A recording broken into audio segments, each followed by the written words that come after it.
ॐ सहना भवतु सहनौ भुनक्तु सह वीर्यं करवावहै तेजस्विनावधीतमस्तु मा विद्विषावहै। ॐ शान्ति शान्ति शान्तिः। ॐ पूर्णमदः पूर्णमिदं पूर्णात् पूर्णमुदच्यते पूर्णस्य पूर्णमादाय पूर्णमेवावशिष्यते। ॐ शान्ति शान्ति शान्तिः। श्रुतिस्मृतिपुराणानाम् आलयं करुणालयं नमामि भगवत्पादं शङ्करं लोकशङ्करं शङ्करं शङ्कराचार्यं केशवं बादरायणं सूत्रभाष्यकृतौ वन्दे भगवन्तौ पुनः पुनः। ईश्वरो गुरुरात्मेति मूर्तिभेदविभागिने व्योमवद्व्याप्तदेहाय दक्षिणामूर्तये। ॐ पार्थाय प्रतिबोधितां भगवता नारायणेन स्वयं व्यासेन ग्रथितां पुराणमुनिना मध्ये महाभारतम् अद्वैतामृतवर्षिणीं भगवतीम् अष्टादशाध्यायिनीम् अम्ब त्वामनुसन्दधामि भगवद्गीते भवद्वेषिणीम्। यं ब्रह्मा वरुणेन्द्ररुद्रमरुतः स्तुन्वन्ति दिव्यैस्तवैः वेदैः साङ्गपदक्रमोपनिषदैः गायन्ति यं सामगाः ध्यानावस्थिततद्गतेन मनसा पश्यन्ति यं योगिनः यस्यान्तन्न विदुःसुरासुरगणाः देवाय तस्मै नमः। कार्पण्यदोषोपहतः स्वभावः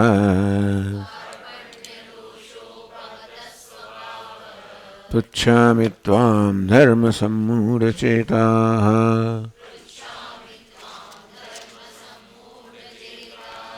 यश्रेयस्यान्निश्चितं ब्रूहि तन्मे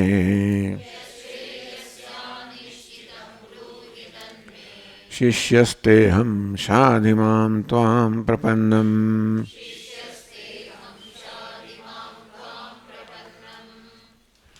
शिष्यस्तेऽहं त्वां प्रपन्नम शाधिमाम। शिष्यस्ते भगवान હું આપનો શિષ્ય છું. ત્વામ પ્રપન્નમ હું આપને શરણાગત થયો છું. શાધિમામ આપને ઉપદેશ કરો. આગળ કહ્યું તે પ્રકારે અર્જુનના મનમાં આ પ્રકારે ભગવાનની શરણાગતિ સ્વીકારવી, સામે ચાલીને બોધ ઉપદેશ માટે પ્રાર્થના કરવી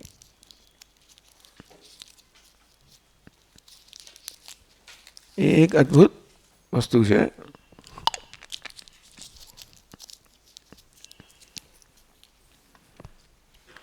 અને આગળના શ્લોકો સાથે આનો એટલો બધો સંબંધ બેસતો નથી. એટલે અર્જુનના મનમાં આ પ્રકારની પ્રેરણા જન્મવી ભગવાનનો મહાન અનુગ્રહ છે. नारद मुनि जाए सनत कुमार पास से कि सोम भगवत शोचामी भगवान शोक आप મને આત્મજ્ઞાન આત્માનો ઉપદેશ કરો. આ પ્રકારે ઉપદેશની પ્રાર્થના કરવામાં કંઈક એવી સૂઝ રહેલી છે જે ઈશ્વરની કૃપાથી પ્રાપ્ત થાય. અને એટલે અર્જુનને કોઈ કૃતા થયું કે મારા મનમાં જે આ શોક છે એનો કોઈ ઉપાય છે નહીં. કોઈ ધર્મ અર્થ કામ એવો કોઈ ઉપાય છે નહીં. આ લોક કે પરલોકનું કોઈ સાધન એ દૂર કરી શકે એમ નથી. પોતે જ કહેશે પછીના શ્લોકમાં કંઈક મારામાં ખૂટે છે, કે અજ્ઞાન મારો દોષ છે, એ જ્ઞાનથી દૂર થાય. એ પ્રકારની સૂઝ અર્જુનમાં જન્મી. એનો શોક અને મોહ એટલો બધો ઊંડો હતો કે એ ગહન શોક અને શોકમાંથી એના મનમાં આવી જાતની પ્રેરણા જન્મી કે આ શોકમાંથી મુક્ત થવાનો કોઈ ઉપાય નથી, કોઈ દુન્યવી ઉપાય નથી. આ શોકનું કોઈ દુન્યવી કારણ નથી. આધ્યાત્મિક સમસ્યા છે, દુન્યવી સમસ્યા નથી. માટે એનો આધ્યાત્મિક ઉકેલ હોવો જોઈએ. તેથી ભગવાનને આત્મજ્ઞાન માટે પ્રાર્થના કરે છે. જાણે છે કે ઉપદેશ ત્યારે જ થાય, ઉપદેશ તો ગુરુ શિષ્યને કરે. માટે મિત્રમાંથી પોતે શિષ્યનો દરજ્જો સ્વીકારે છે. સાથે એ પણ જાણે છે કે તો ઉપદેશ થાય જ્યારે હવે પોતે સર્વ રીતે પોતાની જાતને અહંકારને સમર્પિત કર્યો હોય. હવે મારા સારથી છે, એ મારા જીવન રથનું સંચાલન કરશે. એ પ્રકારે અર્જુને પોતાની જાતને સમર્પિત કરી ભગવાનના ચરણમાં. વળી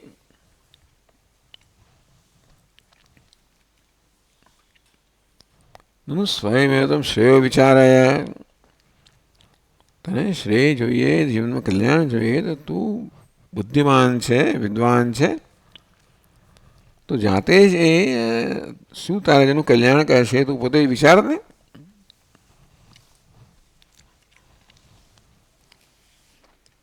એટલે કહે છે 8મા શ્લોકમાં,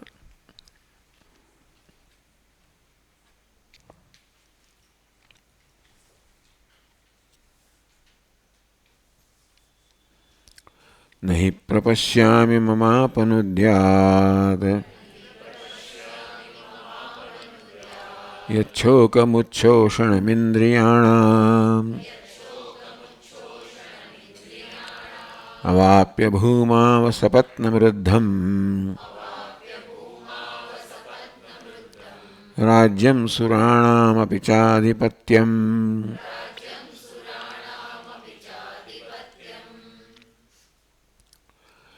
યત મમ શોકમ અપનુદ્યાત,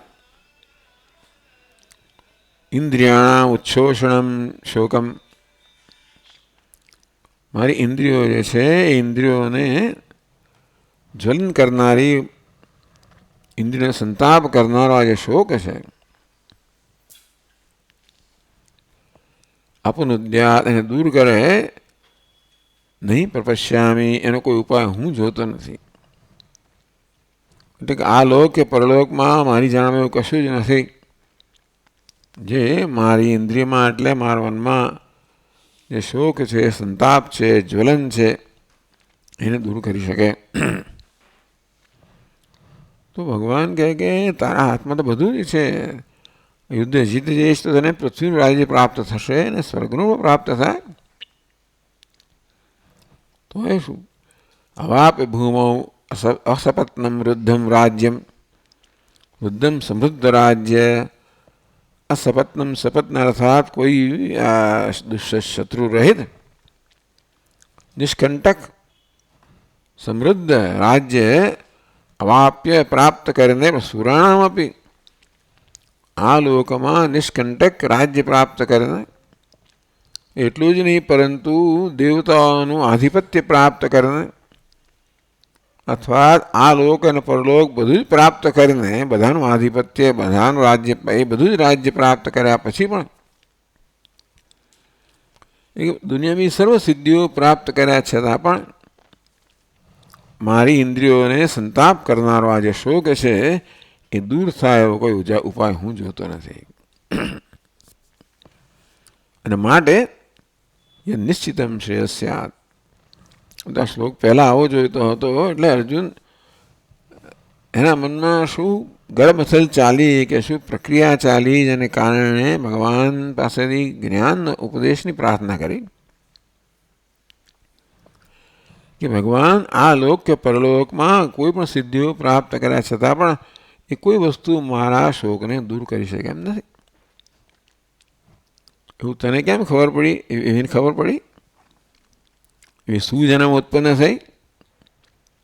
એટલે આ શોક છે એણે અર્જુનમાં આ પ્રકારની એક દ્રષ્ટિ કે સૂઝ ઉત્પન્ન કરી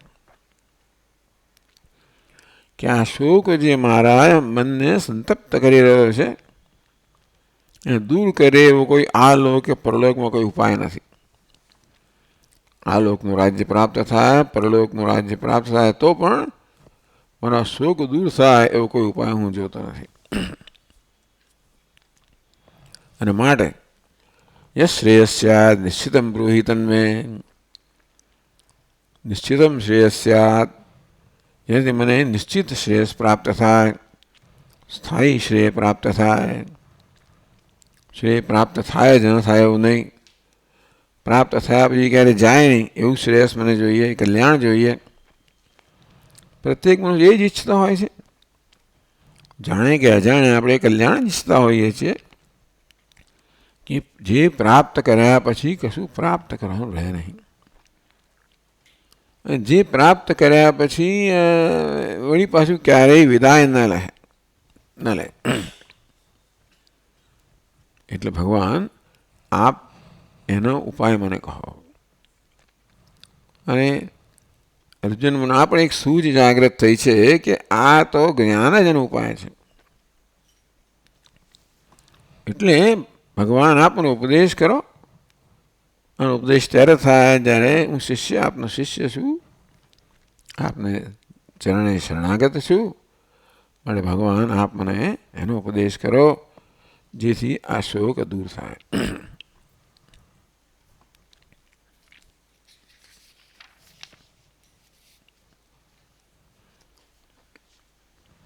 હજી શંકરાચાર્ય મહારાજ પોતાનું ભાષ્યનો પ્રારંભ કરે પહેલાં પછીના 2 શ્લોક છે.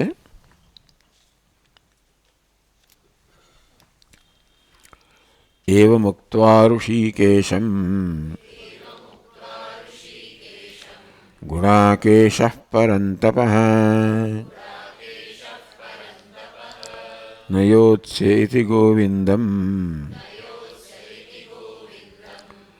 ઉક્ત્વા તુષ્ણીં બભૂવઃ.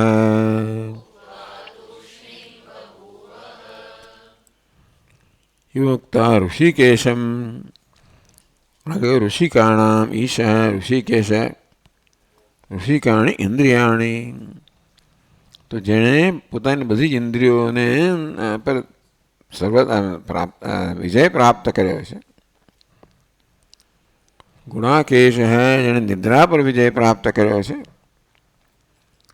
પરંતપ તો ઋષિકેશ તો ભગવાન જે છે એ તો અંતર્યામી છે અને મળે સર્વજ્ઞ છે, આ ઉપદેશ કરવા સમર્થ છે. એટલું જ નહીં પણ અર્જુનનો શું પ્રશ્ન છે એ સમજવા સમર્થ છે, એનો ઉપદેશ કરવા સમર્થ છે.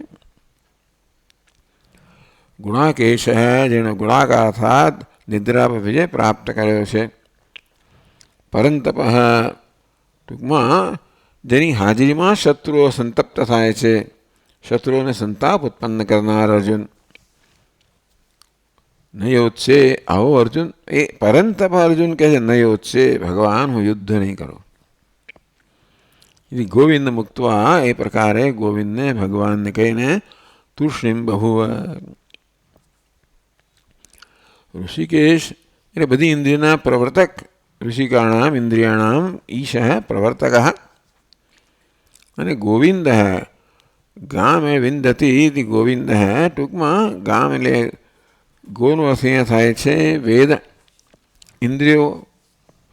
તો આને જાણે છે ટૂંકમાં ભગવાન ગોવિંદ કહેવા દ્વારા ભગવાનને સર્વજ્ઞ કહેવામાં આવ્યા.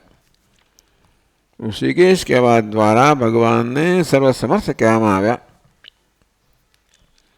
જે સર્વજ્ઞ છે, સર્વસમર્થ છે અને માટે અર્જુનની સમસ્યા ઉકેલવા માટે સમર્થ છે. અર્જુનની સમસ્યા સમજવા માટે પણ સક્ષમ છે. ન યોત્સે ભગવાન, યુદ્ધ નહીં કરો. એટલે ભગવાન અર્જુને યુદ્ધ નહીં કરવાનું કહ્યું એટલા માટે નહીં કે ડરી ગયો છે, પણ આ યુદ્ધ કરવાનું એને કોઈ વાજબી કારણ જણાતું નથી કે શા માટે યુદ્ધ કરવું. આ ધર્મ છે કે અધર્મ છે એનો નિશ્ચય કરી શકતો નથી. ધર્મ એ ક્ષત્રિયનો, યુદ્ધ એ ક્ષત્રિયનો ધર્મ છે. યુદ્ધ માત્ર નહીં, પરંતુ ધર્મ યુદ્ધ, ધર્મના રક્ષણ માટે યુદ્ધ કરવું એ ક્ષત્રિયનો ધર્મ છે. અને જોડે જોડે ભગવાન જાણે છે, સર્વજ્ઞ છે. આમ અર્જુન સક્ષમ પણ છે યુદ્ધ જીતવા માટે, છતાં પણ એને યુદ્ધ લડવાનું કોઈ વાજબી કારણ જણાતું નથી કે શા માટે યુદ્ધ કરવું જોઈએ. આમ તો ટીકાકારોએ કહ્યું કે યુદ્ધમાં બે પાસા રહેલા છે. યુદ્ધ સ્વધર્મ છે, માટે યુદ્ધ કરવું જોઈએ, અને યુદ્ધમાં ખૂબ હિંસા થવાની છે એ માટે ન કરવું જોઈએ. એટલે યુદ્ધને કઈ રીતે આપણે ગણવું જોઈએ, સમજવું જોઈએ, અને ધર્મ તરીકે સમજીએ કે પછી હિંસા રૂપી. એટલે એ ધર્મની અનુષ્ઠાન દ્વારા જે થવાનું છે તો મહાન હિંસા છે. પરિણામ જોઈને નક્કી કરવાનું કે ભાઈ પોતાનું શું કર્તવ્ય છે એ પરથી નક્કી કરવાનું. એક મોટી સમસ્યા છે, અને આ બહુ મોટી સમસ્યા છે. અર્જુન સમક્ષ કોઈ નાની મોટી વસ્તુ નથી.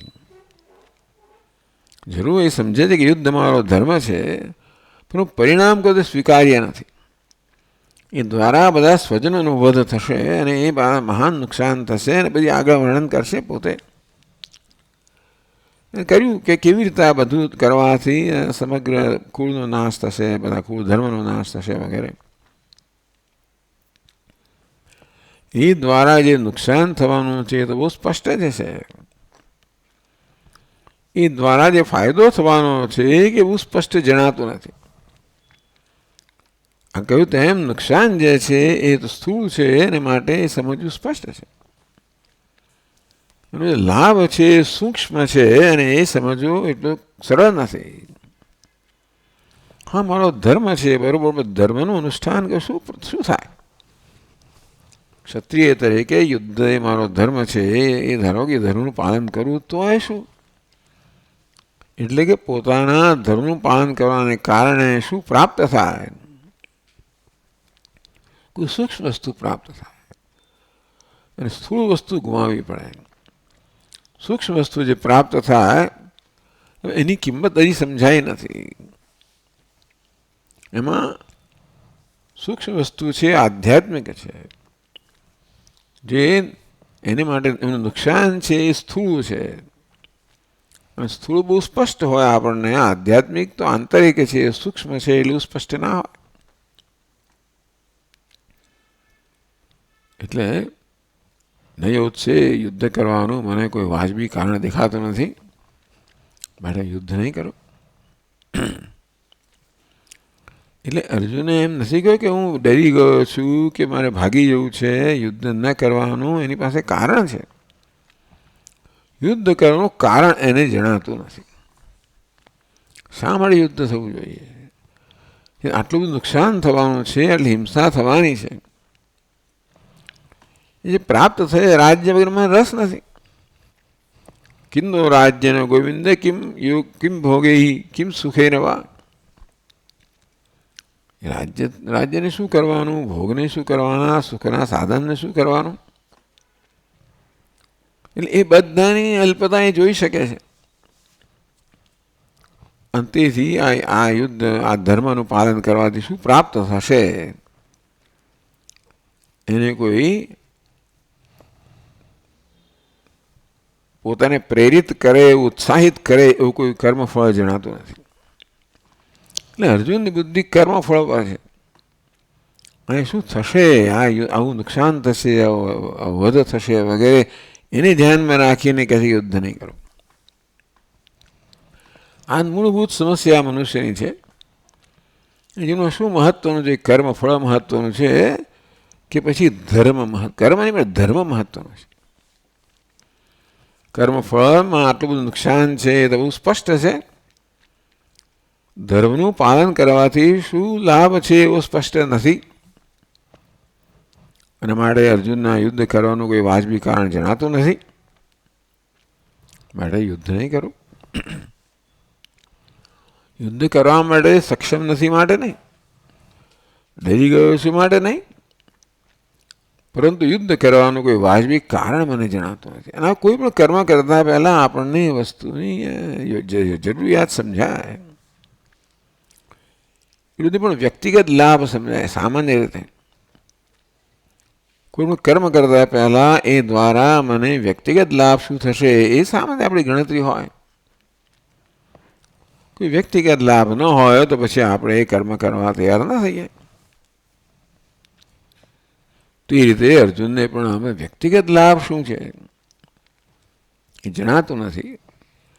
અંતેથી આ યુદ્ધ કે આ કર્મ કરવા તૈયાર નથી. એટલે એને કર્મમાંથી કોણ રોકી રહ્યું છે? અનિચ્છા. કેમ છે?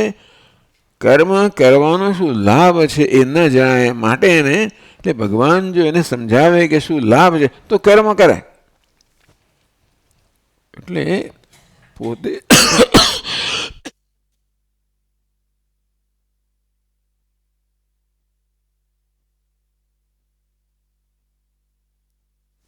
પોતે કર્મ કરવા સક્ષમ નથી માટે નહીં, પણ કર્મ કરવાનો કોઈ લાભ એને જણાતો નથી. વ્યક્તિગત લાભ તો નથી જ જણાતો. કોઈ સમષ્ટિ લાભ હોય તો એને ધ્યાનમાં નહીં આવ્યું હોય. આપણે કર્મ કરીએ એનાથી એની વ્યક્તિગત અસર પણ થાય અને સમષ્ટિ અસર પણ થાય, સામૂહિક અસર પણ થાય. એટલે ઘણીવાર સામૂહિક જે અસર છે એ તરફેણમાં આપણે વ્યક્તિગત અસરનો કદાચ ભોગ આપવો પડે. પણ વ્યક્તિગત શું નુકસાન થાય એ તો અર્જુન સ્પષ્ટ સમજી શકે છે. ભગવાને જણાવવાનું કે તારા કર્મથી માત્ર વ્યક્તિગત, તારું એક કર્મ કોઈ વ્યક્તિગત વસ્તુ નથી. પ્રત્યેક કર્મ એક સામૂહિક પણ છે. સમગ્ર જગત એની અંદર સંકળાયેલું છે. તું જે કંઈ કરે છે એની માત્ર તારા પોતાના પર અસર થયું નથી. તારા કર્મ દ્વારા તું સમૂહ પર, સમગ્ર જગત પર અસર કરી રહ્યો છે. ભગવાન એ વસ્તુ પર સમજાવશે અને જણાય તો પછી અર્જુન, એટલે આ કર્મ લાભદાયક છે એવું સમજે તો અર્જુનને આ યુદ્ધ કરવાનો વાંધો નથી.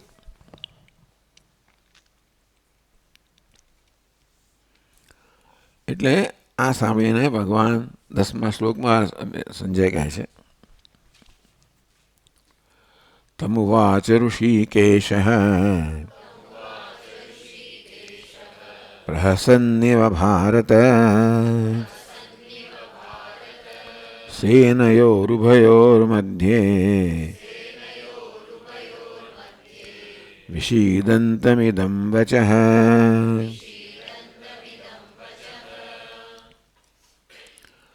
તમ ઋષિકેશ ઉવાચ. ભગવાન ઋષિકેશ છે, અંતર્યામી છે. ઉવાચ ટૂંકમાં એમણે અર્જુનને ઉત્તર આપ્યો. અર્જુન ઉપેક્ષા ના કે આવો અક્કલ વગરનો પ્રશ્ન કરે, છોડ, એવું કે ભગવાને કહ્યું નહીં. ભગવાને અર્જુન ઉપેક્ષા ના કરી, પરંતુ એના પ્રશ્નને ગંભીરતાથી લીધો અને પ્રશ્નનો ઉત્તર આપ્યો. પણ અહીં લખે છે, સંજય કહે છે, પ્રહસન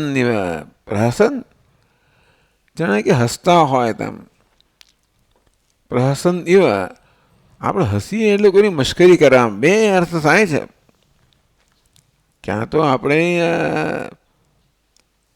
કોઈને લજ્જા પહોંચાડવા માટે એની મશ્કરી કરતા હોઈએ, એક એવું છે. અથવા કેટલા જ માટે કે તું કરી રહ્યો છે ને અનુચિત છે ને માટે એને લજ્જા પહોંચાડવા માટે હવે એને હસતા હોય એને મશ્કરી કરતા હોય એવું જણાય.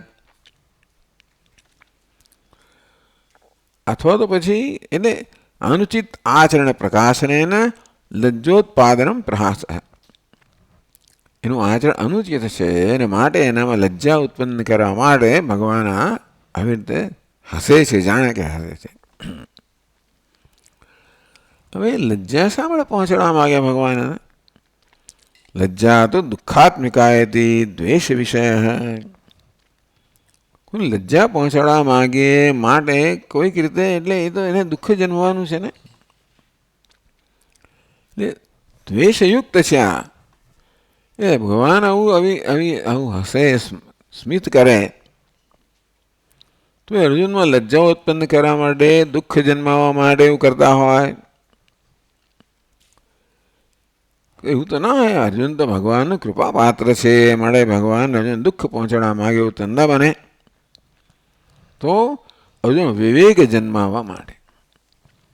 ભગવાનના હાસ્યની પાછળ આવા બે ઈરાદા હોઈ શકે. ક્યાં તો અર્જુનમાં વિવેક જન્મે અથવા તો અર્જુનમાં લજ્જા જન્મે. લજ્જાનો કોઈ અર્થ નથી. એમ અર્જુન દુઃખ પહોંચાડવા ના મળે. અર્જુનમાં વિવેક જન્માવવા માટે ભગવાન આ પ્રકારે હસે છે એવું કહે છે. વિવેકોત્પત્તિ હેતુત્વાદ.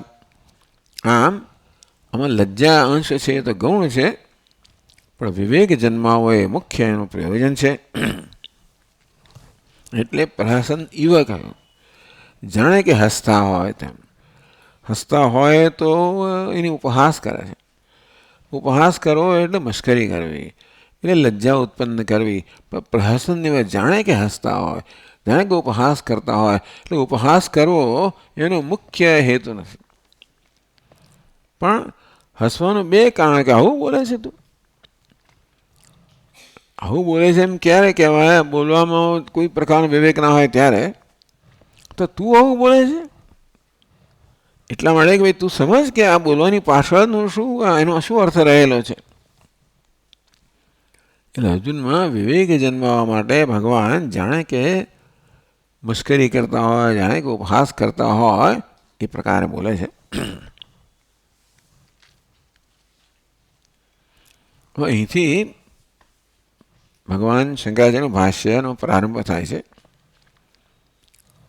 એટલે પહેલો સમગ્ર અધ્યાય અને બીજા અધ્યાયના 10 શ્લોકો પર કોઈ શ્લોક દરેક શ્લોકને ઉપર ભાષ્ય નથી રચ્યું. એટલે ક્યાંક ટીકા થાય છે કે આવું કેમ કર્યું ભાષ્યકારે. બધા શ્લોકોની ઉપેક્ષા કરી, એમના વિશે એમને ટીકા ના કરી. ભાષ્યકાર અહીંયા સંક્ષેપમાં એનો સંક્ષેપમાં સમજાવે છે, તાત્પર્ય સમજાવે.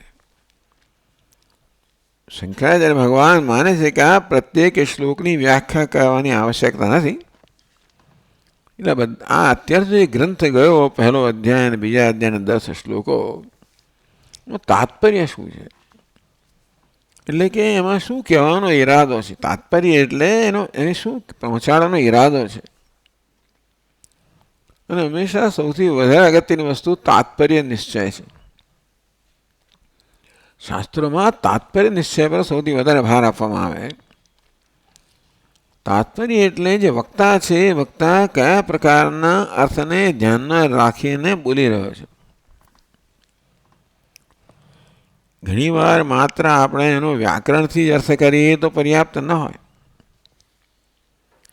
એટલે વક્તાનો શું ઈરાદો છે એ આપણે પારખવો પડે. એ તો વક્તા હવે કંઈ કોઈ વ્યક્તિ તો છે નહીં, શાસ્ત્ર વક્તા છે. અને તેથી આપણે શાસ્ત્ર કયા ઈરાદાને ધ્યાનમાં રાખીને કહી રહ્યું છે એ આપણે સમજવું પડે. મુખ્યત્વે ભાષ્યકારનું એ જ એમનું પ્રયોજન છે કે તાત્પર્ય નિશ્ચય કરવો. તો શ્રુતિ કહો કે ભગવદ્ ગીતા કહો, શાસ્ત્ર કહો, એ કયા અર્થને ધ્યાનમાં રાખીને આ કહે છે. એટલે કે શબ્દોનો માત્ર વાચ્યાર્થ પર્યાપ્ત ન હોય, કદાચ એનો લક્ષ્યાર્થ શું છે એ આપણે જોવું પડે. એટલે હવે આ જે ગ્રંથ અત્યાર સુધી ગયો, શું તાત્પર્ય છે એ શંકરાચાર્ય મહારાજ કહે છે. ભગવદ્ ગીતા આપણને આ ગ્રંથ કયો એની પાછળ શું તાત્પર્ય છે, કયો વિચાર છે, કયો ખ્યાલ છે, કયા અર્થને ધ્યાનમાં રાખીને કહેવામાં આવ્યું છે એનો નિશ્ચય કરવાનો છે. એ અત્યારે કરે છે. કારણ કે માત્ર આપણે શબ્દાર્થ જાણીએ તો એ પર્યાપ્ત નથી. એટલે હવે ભાષ્યમાં કહે છે, દૃષ્ટ્વા તુ પાંડવાનેકમ ઇતિ આરભ્ય નયોત્સે ગોવિંદ મુક્ત્વા તૂષ્ણીમ બહુવઃ એતદંતઃ પ્રાણિનાં શોકમોહાદિ સંસાર બીજભૂત દોષોદ્ભવ કારણ પ્રદર્શનાર્થત્વેન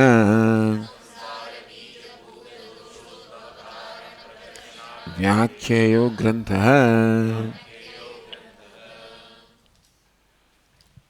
તો આ ગ્રંથ એટલે અત્યાર સુધી જે વિભાગ આવી ગયો એનું શું પ્રયોજન છે, કયા અર્થને ધ્યાનમાં રાખીને આ શ્લોકો કહેવામાં આવે કે શોક મોહાદિ સંસાર બીજભૂત દોષ. આ સંસાર એટલે જન્મ મૃત્યુનું ચક્ર કહો, સંસાર એટલે તો કે શોકાત્મક શોક એ મનુષ્યનો મુખ્ય સમસ્યા છે. એટલે સંસાર કહો, શોક કહો, જેમાંથી મુક્ત થવા મનુષ્ય સતત પ્રયત્ન કરી રહ્યો છે. એ મુક્ત થવું એ જ આપણા જીવનનો ધ્યેય છે. કોઈ કારણસર શોક લઈને આપણે જન્મ્યા છીએ અને આ શોક એ છે માત્ર મનુષ્યની સમસ્યા છે. આગળ બીજા કોઈ જીવોને આ સમસ્યા નથી. મનુષ્ય એક આત્મસભાન પ્રાણી છે. બીજા બધામાં આત્મસભાનતા છે, પણ આપણને પૂજ્ય સ્વામીજીના શબ્દો કહ્યો તો દેર ઇઝ સેલ્ફ જજમેન્ટ. આપણે પોતાનાથી સભાન છે એટલું જ નહીં, પરંતુ પોતાના વિશે હંમેશા કોઈને કોઈ પ્રકારનો નિશ્ચય કરતા હોઈએ, નિર્ણય કરતા હોઈએ, પોતાને મૂલવતા હોઈએ. આ મનુષ્યની બુદ્ધિનો આવો સ્વભાવ છે કે જે કશાના સંપર્કમાં આવે એના વિશે આવો કંઈક નિર્ણય બાંધો, એને મૂલવવું, પછી આગળ વધી શકીએ. કોઈ પણ વ્યવહારમાં આપણી બુદ્ધિ પહેલાં નિર્ણય કરે કે ભાઈ આ શું કહે છે, શેના માટે છે. એ નિર્ણય કર્યા પછી આપણે કંઈ બોલી શકીએ, વ્યવહાર કરી શકીએ. અને તેથી આપણે પહેલાં એનું તાત્પર્ય, એની પાછળનું પ્રયોજન શું છે, એ તાત્પર્ય નિર્ણય કરવા માટે શંકરાચાર્ય પહેલાં એ કરે છે, પછી આગળ ભાષ્ય કરશે. તો કહે છે કે શોક મોહાદિ સંસાર બીજભૂત દોષ. આ સંસારનો, જીવનનો બીજભૂત કારણભૂત જે દોષ છે એ શોક મોહાદિ. શોક અને મોહ છે મનુષ્યના જીવનનો, સંસાર કહો, દુઃખ કહો, તો શોક અને મોહ એ જે મનુષ્યના જીવનનો આ મૂળભૂત કારણ છે, શોક અને મોહ. એટલે સંસાર બીજભૂત દોષ એટલે શું? એટલે શોક મોહાદિ સંસાર. શોક મોહ વગેરે છે આપણી સમસ્યાઓ, એ જ સંસાર છે. અને એ વસ્તુ આપણે સ્વીકારીએ નથી. શોકનો અનુભવ કરીએ છીએ, આપણને પોતાનો શોક સ્વીકારીએ નથી. ભાષ્યકાર કહે છે કે શોકનું કારણ મોહ છે, એ આપણે ન જાણતા હોઈએ. મુખ્યત્વે મનુષ્યનો મોહ છે, અવિવેક છે. અવિવેક કોને કહેવાય? આગળ કહ્યું છે તેમ રજ્જુ સર્પ. જ્યાં રજ્જુ છે ત્યાં સર્પના દર્શન કરવા. એક વસ્તુને બીજી રીતે જોવી, વિપરીત રીતે જોવી. દોરડું બિચારો નિર્દોષ છે અને સર્પ રીતે જોવું, એને ભયનું કારણ માનવું. અથવા બીજી રીતે જોઈએ તો એ દૃષ્ટાંત આપે છે હંમેશા કે શુક્તિકા રજત છે છિપોલી, અને એને ચાંદી તરીકે જોવી. શુક્તિકા રજત. આમ જે વસ્તુ છે એને કદાચ વિપરીત રીતે જોવી, ક્યાં તો એને કારણે આકર્ષણ જન્મે કે એને કારણે દ્વેષ જન્મે, રાગ દ્વેષ. તો આનું નામ સંસાર છે. શોક કહો કે રાગ દ્વેષ કહો. એનું કારણ શું છે? મનુષ્ય સતત રાગ દ્વેષથી પીડાઈ રહ્યો છે. એનો પ્રત્યેક અનુભવ એનામાં ક્યાં તો રાગ કે દ્વેષ એને ઉત્પન્ન કરે છે. કશાયના પણ આપણે સંપર્કમાં આવીએ એટલે મનમાં એક નિર્ણય થઈ જાય કે આ મને ગમે છે કે નથી ગમતું. ગમે છે તો એને મારે રાગ જન્મે, મારે વધારે જોઈએ. નથી ગમતું તો દ્વેષ જન્મે, મારે ન જોઈએ. આ મનુષ્યની બુદ્ધિ સામાન્ય રીતે પ્રત્યેક અનુભવમાં આ પ્રકારનું જજમેન્ટ કે નિર્ણય કરતી હોય, ઈચ્છનીય છે કે અનિચ્છનીય છે. ઈચ્છનીય હોય તો જોઈએ છે, અનિચ્છનીય હોય તો નથી જોઈતું. ઈચ્છનીયમાંથી અન્ય હોય તો મને જોઈએ છે, અનિચ્છનીય મારામાં હોય તો દૂર કરવું છે. આ પ્રકારે આપણી બુદ્ધિ પહેલાં નિર્ણય કરે ઈચ્છનીય છે કે અનિચ્છનીય છે. આપણે એને જ સંસાર કહીએ. બુદ્ધિ ન કરતી હોત તો કંઈ તકલીફ નથી. દરેક પ્રાણી કંઈક અંશે તો કરતું જ હોય છે. બીજા બધા પ્રાણીઓ કહીને છૂટા પડી જાય. આ ઘાસ છે અને મારા માટે નથી એમ કે જતું રહે, કે પછી આ માંસ છે મારા માટે છે તો ચાલો એનો ભોગ કરે. એથી વધારે કે એનો સંબંધ હોતો નથી બીજા બધા જીવોનો. આપણે ત્યાંથી અટકતા નથી. આપણે તો બધું ઘણું જજમેન્ટ કરીએ, નિર્ણય કરીએ અને પછી આપણે નિશ્ચય કરીએ કે આ ઈચ્છનીય છે, અનિચ્છનીય છે, મને લાભ કરનારું છે, ગેરલાભ કરનારું છે. અને પછી ઈચ્છનીય હોય તો મને જોઈએ, પછી એના માટે પ્રયત્નો થાય, અનિચ્છનીય તો દૂર કરવું વગેરે. તો આ પ્રકારની જે પ્રવૃત્તિ છે, ક્યાં તો વસ્તુને ગ્રહણ કરવી કે વસ્તુનો ત્યાગ કરવો. ઈચ્છનીય હોય તો ગ્રહણ કરવું, અનિચ્છનીય તો ત્યાગ કરવો. આ પ્રકારની આપણી પ્રવૃત્તિ છે. આ બધા પ્રત્યેક કર્મની પાછળ એમાંથી એક વસ્તુ હોય છે. કર્મ દ્વારા આપણે કંઈક ઈચ્છનીય વસ્તુ ઈચ્છતા હોઈએ, અનિચ્છનીય વસ્તુ દૂર કરવા ઈચ્છતા હોઈએ. શોક મોહાદિ સંસાર બીજભૂત દોષ. આ સંસારના એટલે જીવનના શોકના મૂળ કારણ છે આ મોહ. એટલે અવિવેક ન સમજવું. પહેલાં તો મોહ આપણા પોતાને શરૂ થાય કે હું કોણ છું, એમાં જ મારા વિશે અવિવેક છે. હુંથી શરૂ કરીએ. હું કોણ છું એ વિવેક હોત, કે હું સચ્ચિદાનંદ છું એ પ્રકારનો વિવેક હોત તો કોઈ મુશ્કેલી છે જ નહીં. પણ ત્યાં જ અવિવેક શરૂ થાય છે. હું દેહ છું, ઉપાધિને અહમ આત્મા માનવામાં આવે છે. ઉપાધિ એ દેહ, ઇન્દ્રિય, મન, બુદ્ધિ સર્વ મર્યાદિત છે. એ મર્યાદાનો આરોપ આત્મા પર કરવામાં આવે છે. આ બધું આપણે બ્રહ્મસૂત્રમાં જોઈ ગયા, જેને અધ્યાસ કહેવામાં આવ્યો. ટૂંકમાં મનુષ્યને જો અધ્યાસ છે એવું ત્યાં ભાષ્યકારે પહેલાં સિદ્ધ કર્યું. આપણો વ્યવહાર જ બતાવે છે કે અંદર ગડબડ છે. વ્યવહાર એટલે વ્યવહારની પાછળ મનમાં જે કારણ છે એ બતાવે છે કે આપણામાં કંઈક ગેરસમજ છે. મૂળભૂત ગેરસમજ પોતાને માટે, એના પરિણામે જગત માટે ગેરસમજ છે. આ ગેરસમજમાંથી વ્યવહાર જન્મ્યો છે. એટલા જ માટે વ્યવહારથી આપણને ક્યારે એના પરિણામ સંતોષ થાય જ નહીં. એટલે આપણે ઈચ્છિત પરિણામ ન આવે તો શોક. આમ ન સમજવાનું નામ, ખોટું સમજનું નામ મોહ છે. એના પરિણામે જે જોઈએ આપણી ઈચ્છા પૂરી ન થાય એનું નામ શોક છે. આમ શોક મોહાદિ સંસાર બીજભૂત. શોક માનસ સંતાપ, મોહ વિવેક અભાવ. મોહમાંથી શોક એટલે માનસ સંતાપ જન્મે. અને પછી એ સંસાર દુઃખ એનું જ્યાં મૂળભૂત દોષ છે.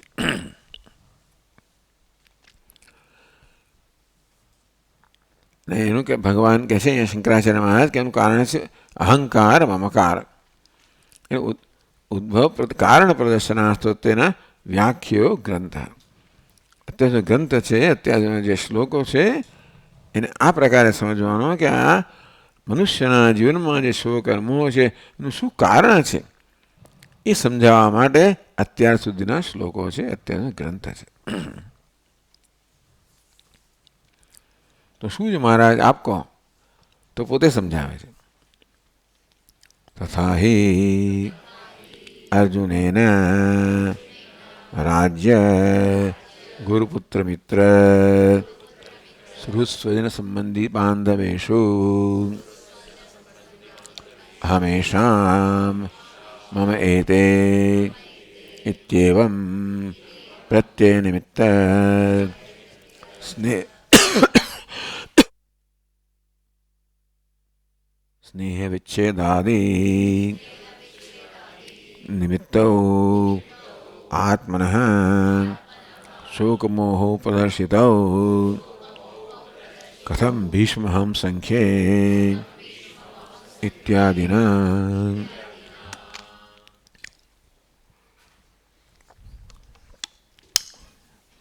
કથમ ભીષ્મહં સંખ્યે દ્રોણંચ મધુસૂદન ઈશુભિ પ્રતિયોત્સ્યામિ પૂજાર્હૌ અરિસૂદન. એ ભગવાન ભીષ્મ અને દ્રોણ જે વાસ્તવમાં અર્ચના કરવા યોગ્ય છે એમના પ્રત્યે હું બાણની વર્ષા કેમ કરી શકું? આમાં એમને મોહ દેખાય છે કે મોહ છે.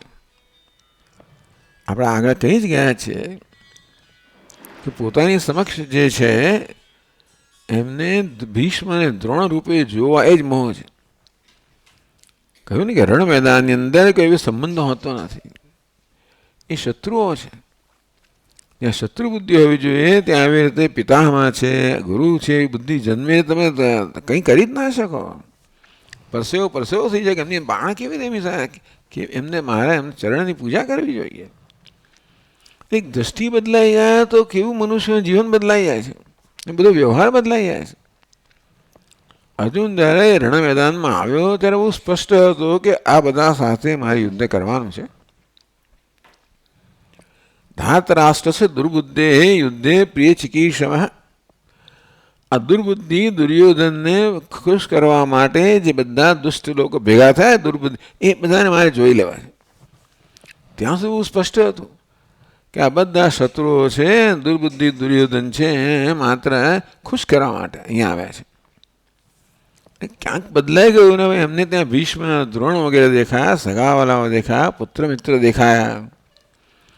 તત્રાપશ્ય સિતાન પાર્થ પિતૃથ પિતામહ. એને આવા પિતૃઓ પિતામહ વગેરે દેખાયા છે. નથી એવું નથી, પણ ક્યાં છે? આગળ કહ્યું તે પ્રકારે રણ મેદાનમાં તે માત્ર શત્રુઓ જ છે. શત્રુ કેમ કે અધર્મનો પક્ષ લેનારા છે. ભલે પોતે એ બધા અધર્મીઓ ના હોય, બધા ધર્મનિષ્ઠ હોય. ભીષ્મ પિતામહ દ્રોણાચાર્ય ધર્મનિષ્ઠ છે. એ કૌરવ સૈન્ય બધું કે અધર્મીની જેવું નથી, પણ નેતા અધર્મનો પ્રતિનિધિ છે અને માટે બધા અધર્મના પ્રતિનિધિ થયા.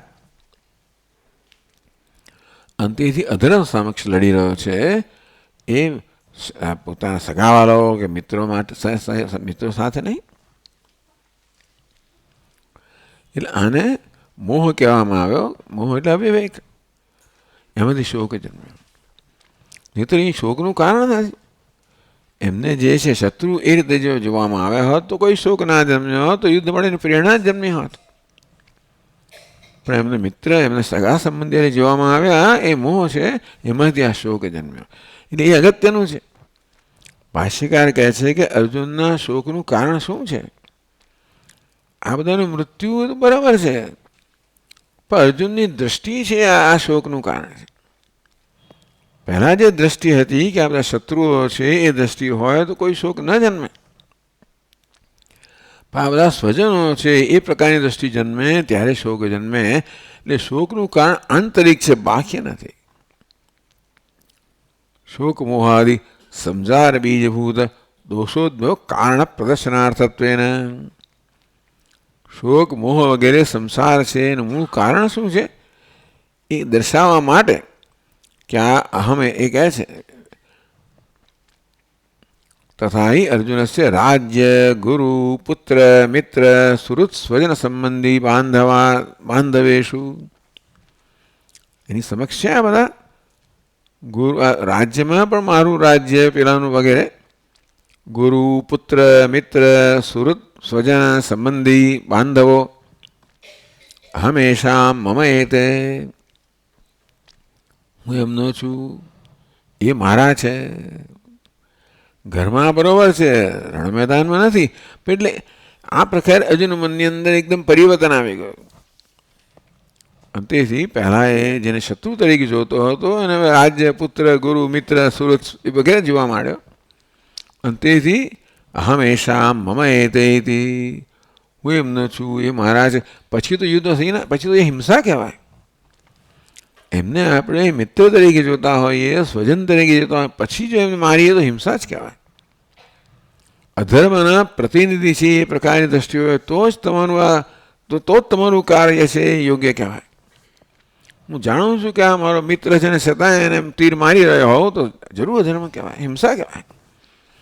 એટલે માત્ર દ્રષ્ટિ બદલાઈ ગઈ એટલે આખું પ્રયોજન બદલાઈ ગયું. હંમેશા મમ એતૈત્યેવમ પ્રત્યય નિમિત્ત. હો પ્રત્યય જન્મ્યો, હો મનમાં આંતરિક નિશ્ચય જન્મ્યો. હંમેશા મમ એતે, પ્રત્યય નિશ્ચય, હું એમનો છું, એ મારા છે. ઇતિ નિમિત્ત, આ પ્રત્યય આવી જાતનો જે નિશ્ચય છે કે હું એમનું છું એમાં, એ સ્નેહ વિચ્છેદાદી નિમિત્ત. એટલે એ તો મારા માટે સ્નેહના જ પાત્ર છે. હમ એશામ મમ એતે, હું એમનો છું, એ મારા છે. એ પ્રકારે સ્નેહના પાત્ર છે બધા. સ્નેહ વિચ્છેદ નિમિત્ત, વિચ્છેદાદ નિમિત્ત. તો હવે એ આ પ્રકારમાં સ્વજનો હોય તો પછી તરત સ્નેહ આગળ આવે. અને જો એમનો વધ થશે તો આ સ્નેહ છે ને વિચ્છેદ થશે. એટલે ટૂંકમાં હું એમનાથી તો એમનો તો વિચ્છેદ થશે, પણ એને કારણે આ સ્નેહનો વિચ્છેદ થશે. ટૂંકમાં એમનો પ્રેમ હું ગુમાવીશ, એમના વગર હું શું કરીશ. આત્મના શોક મોહ પ્રદર્શિત. બહુ સ્પષ્ટ છે કે અર્જુન શોક કોને માટે કરી રહ્યો છે. ભલે એ માનતો હોય કે હું ભીષ્મ દ્રોણ માટે કરી રહ્યો છું, વાસ્તવમાં તો દરેક મનુષ્ય પોતાને માટે શોક કરતો હોય છે. એમાં કારણ કે દરેકની અંદર આપણે ગણતરી થતી હોય છે કે આમાં મારે શું મેળવવાનું છે ને શું ગુમાવવાનું છે. મારે કંઈક મેળવવાનું હોય તો હર્ષ હોય, કે ગુમાવવાનું તો શોક હોય. બીજા કોઈને મેળવવાનું છે, ગુમાવવાનું છે, એનો અનુવાદ ટ્રાન્સલેશન થાય કે એમાં મારે શું મેળવવાનું, શું ગુમાવવાનું. એ મારો છે તો એને મળે તો મને કંઈક મળે, મારો દુશ્મન છે તો એને મળે તો મારું જાય. એટલે કયા પ્રકારની દ્રષ્ટિએ છે એ પરથી નક્કી થાય કે એમાં મને શું મળશે કે શું ગુમાવીશું. એટલે આ શોક અને મોહ છે સ્નેહ વિચ્છેદાદિ નિમિત્ત. આત્મના શોક મોહ, સ્નેહ છે એનો વિચ્છેદ થશે, સ્નેહ તૂટી જશે, સ્નેહનો ભંગ થશે. અને તેથી અને એટલા માટે એને દુઃખ છે કે હું શું કરીશ પછી. તો શોક મોહ પ્રદર્શિત. એટલે શંકરાચાર્ય મહારાજ કહે છે કે અત્યાર સુધીના જે બધા શ્લોકો આવી ગયા એનું આટલું જ પ્રયોજન છે કે આ જે શોક મોહ છે અર્જુનના મનમાં, એ કેવી રીતે એને શોક મોહ જન્મવાનું કારણ એ છે કે એ મારા છે, હું એમનો છું. એ પ્રકારની દ્રષ્ટિ છે, એને કારણે એમનો પ્રત્યે સ્નેહ છે. અને તેથી એમનો વધ થશે તો સ્નેહ વિચ્છેદ થશે. એટલે કે હું સ્નેહથી વંચિત રહી જઈશ. અને એનો એને શોક છે. એને શોકનું કારણ બરાબર પકડ્યું. ટૂંકમાં એટલે આપણે એનું બરાબર નિદાન થાય તો પછી એની ચિકિત્સા બરાબર થાય.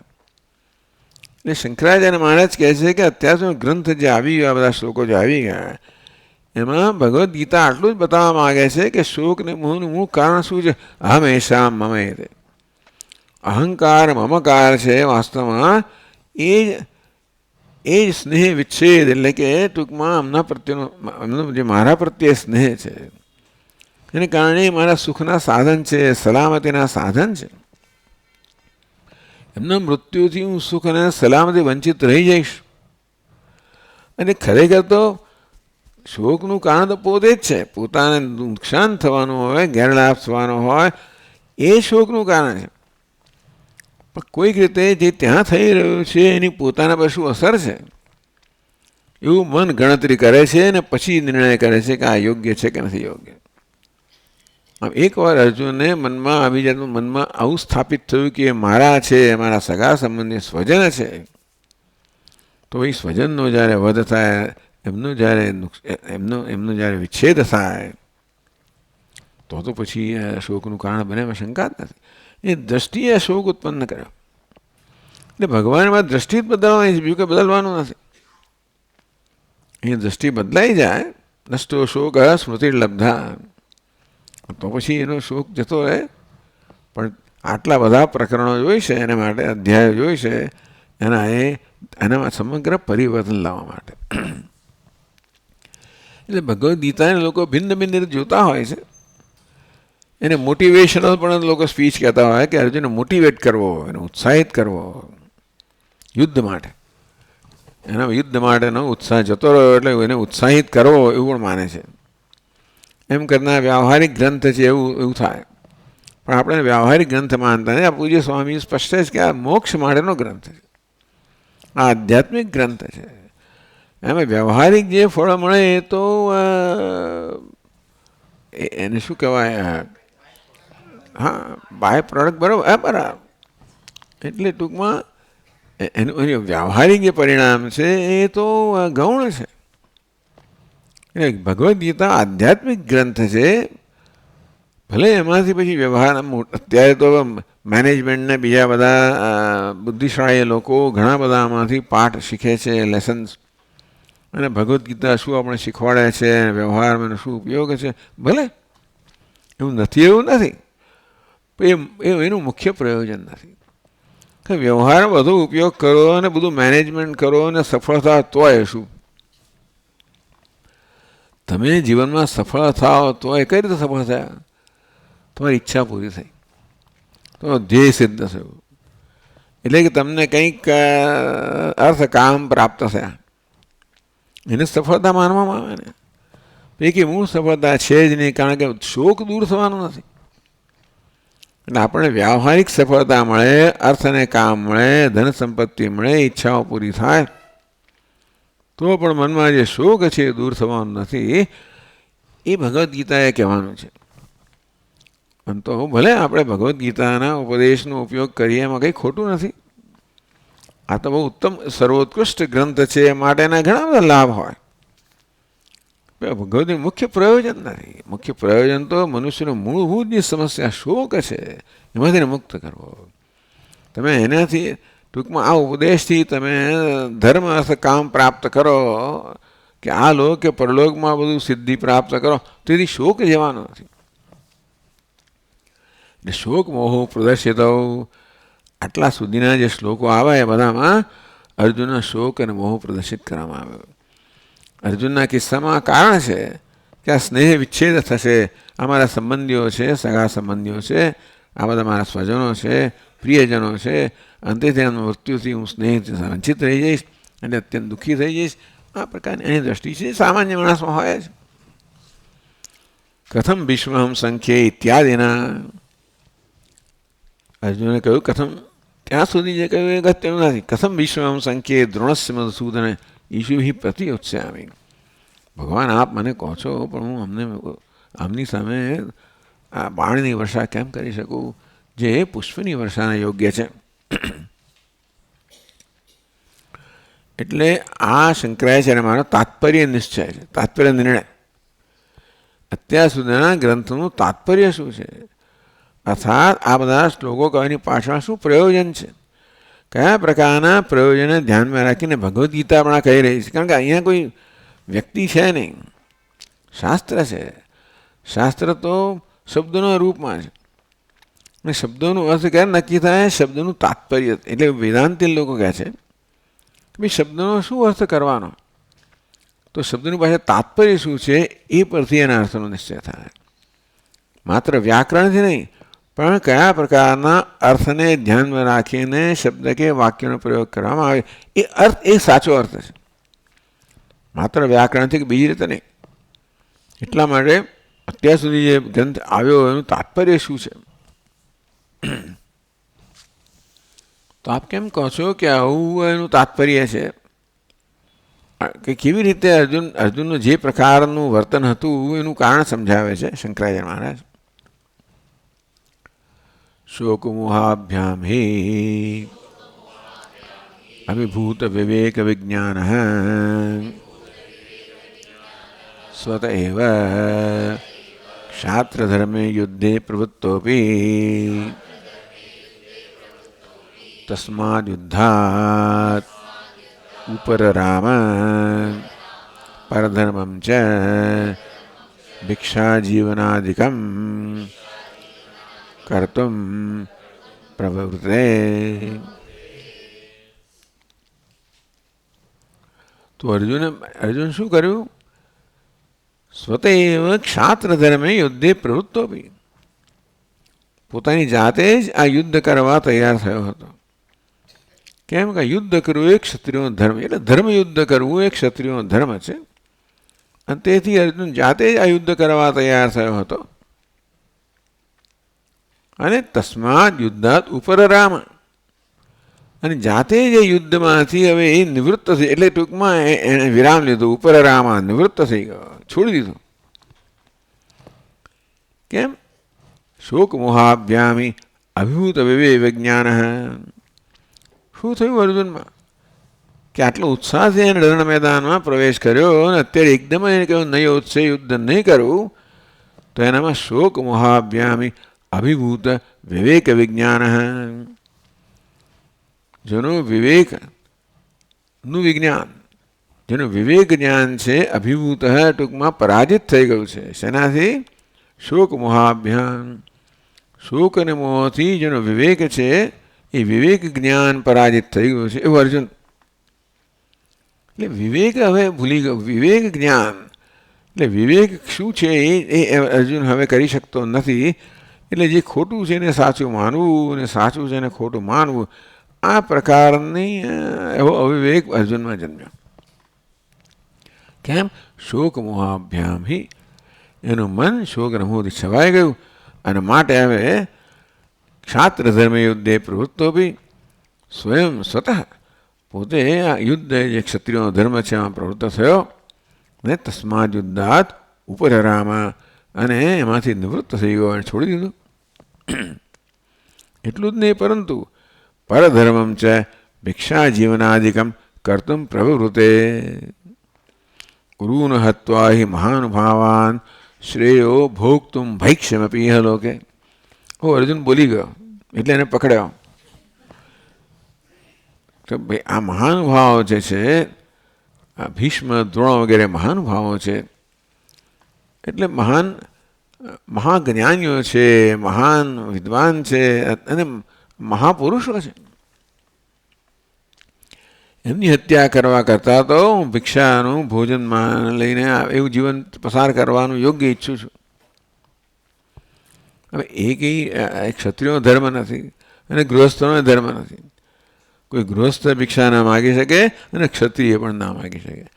અર્જુન જ્યારે કહે કે હું તો હવે તે ભિક્ષાથી જીવન વિતાવવાનું પસંદ કરું છું, એટલે એના મનમાં શું હશે? એટલે કહે છે પરધર્મમ છે ભિક્ષા જીવનાદિગમ કર્તુમ પ્રવૃત્તે. એ ક્ષત્રિયનો ધર્મ નથી અને ગૃહસ્થનો ધર્મ પણ નથી. ભિક્ષા તો માત્ર બ્રાહ્મણનો ધર્મ છે ને સંન્યાસીનો ધર્મ છે.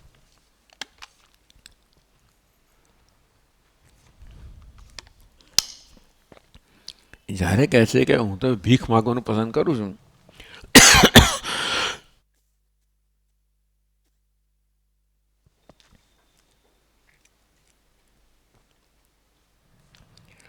ભિક્ષા એટલે ભીખ. ભીખ માટેનો સરસ સંસ્કૃત શબ્દ ભિક્ષા. એટલે ભીખ માગવાનું પસંદ કરું છું. ભીખ માગવું બ્રાહ્મણ કરી શકે અને સંન્યાસી કરી શકે. સંન્યાસી બ્રાહ્મણ ભીખ માગી શકે, એની એને છૂટ છે. અને સમાજ એનું પાલન કરવું એ સમાજની ફરજ છે. ક્ષત્રિય ના કરી શકે અને ગૃહસ્થ પણ ના કરે. એટલે મનમાં અર્જુનને સંન્યાસ લેવાનો વિચાર હશે ખરો તો જ થઈ શકે. એટલે પરધર્મમ છે ભિક્ષા જીવનાદિમ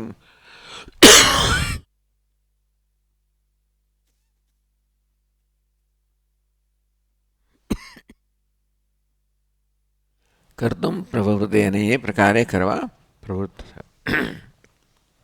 ચાલો પછી આગળ જોઈશું.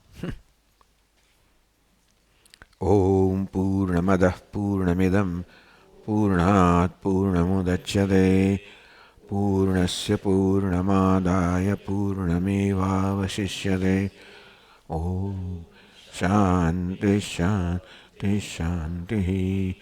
શંકરં શંકરાચાર્યં કેશવં બાદરાયણં સૂત્રભાષ્યકૃતૌ વંદે ભગવन्तौ પુનઃ પુનઃ. ईश्वरो गुरुरात्मेति मूर्तिभेदविभागिने व्योमवद्व्याप्तदेहाय दक्षिणामूर्तये नमः. ॐ शान्ति शान्ति शान्तिः. हरिः ॐ श्रीगुरुभ्यो नमः. हरिः